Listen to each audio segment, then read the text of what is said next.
आज की कहानी देवों के देव महादेव भगवान शंकर के बारे में है, या यूं कहें कि भगवान शंकर और उनके भक्त कुबेर के बारे में है। शिव भक्तों को यह कहानी पूरी जरूर पढ़ना चाहिए। कहानी कुछ इस प्रकार है।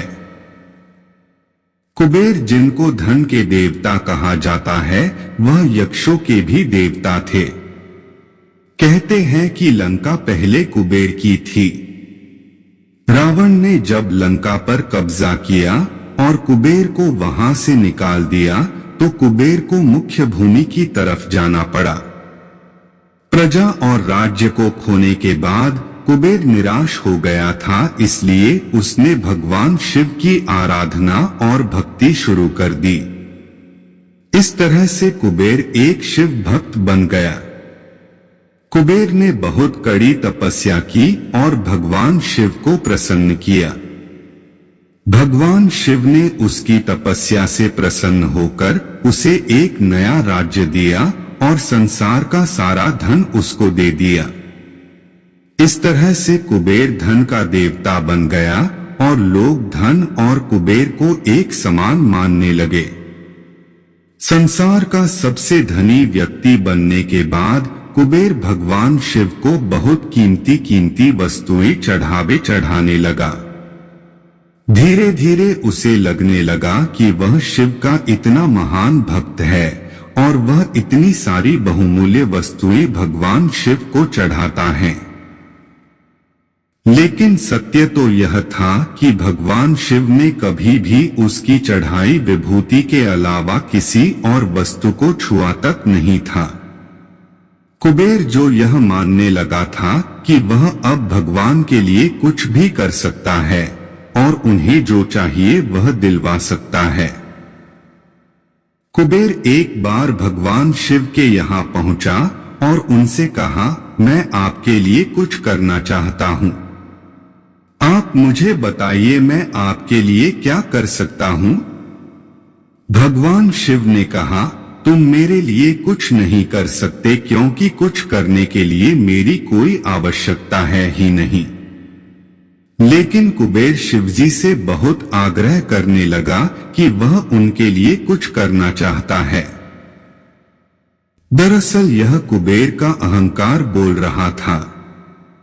भगवान शिव ने अपने भक्त को सही मार्ग पर लाने के लिए एक लीला रची। शिव जी ने कहा, देखो कुबेर, मुझे तो कुछ भी नहीं चाहिए। अगर तुम करना ही चाहते हो तो वह जो बालक है, भगवान शिव ने गणेश जी की तरफ उंगली दिखाते हुए कहा, वह हमेशा भूखा रहता है। उसे एक दिन अच्छे से पेट भरकर खाना खिला दो, बस इतना मेरे लिए काफी होगा। कुबेर ने मन ही मन सोचा कि भगवान ने मुझसे मांगा भी तो क्या एक बच्चे को खाना खिलाने का। बस यह सोचकर कुबेर गणेश जी को अपने साथ भोजन कराने के लिए ले गया। शुरू में कुबेर ने अपने कुछ रसोइयों द्वारा खाना बनाकर गणेश जी को स्वादिष्ट आना पिरोसा। लेकिन उसने देखा कि गणेश जी खाते ही जा रहे हैं, तो उसने कई सैकड़ों रसोइयों को बुलाकर प्रचुर मात्रा में खाना बनाना शुरू रखा। एक तरफ खाना बनता जा रहा था और एक तरफ गणेश जी उसे खाते जा रहे थे। गणेश जी को इतना खाते देख कुबेर की चिंता बढ़ने लगी। कुबेर ने गणपति से कहा, गणेश जी आप रुक जाइए, इतना ज्यादा खाएंगे तो आपका पेट फट जाएगा। गणपति जी ने मुस्कुराते हुए कुबेर से कहा, आप मेरी चिंता मत कीजिए, आप अपना वचन पूरा कीजिए। मुझे भूख लगी है, मुझे खाना खिलाइए। कुबेर का अहंकार खत्म करने के लिए गणेश जी ने इतना खाना खाया कि कुबेर का सारा खजाना खत्म हो गया। यहाँ तक कि कुबेर को दूसरे लोगों से भी खाना मंगवाना पड़ा। कुबेर को इस बात का ज्ञान हो गया कि उसके विचार के छोटेपन की वजह से उसने अपने आप को भगवान शिव का महान भक्त समझ लिया था।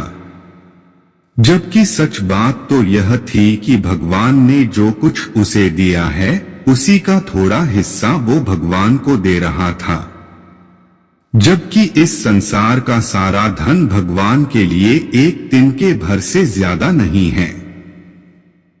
उसने भगवान शिव के पास जाकर अपनी गलती की माफी मांगी और उस दिन से उसकी जीवन की दशा बदल गई।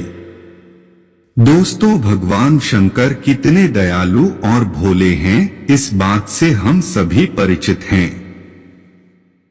वह अपने अच्छे और बुरे सभी भक्तों पर अपनी दया दृष्टि रखते हैं। पूरी कहानी ध्यान से पढ़ने के लिए धन्यवाद। अंत में यही कहूंगा, भोलेनाथ आप सभी को सुखी रखे।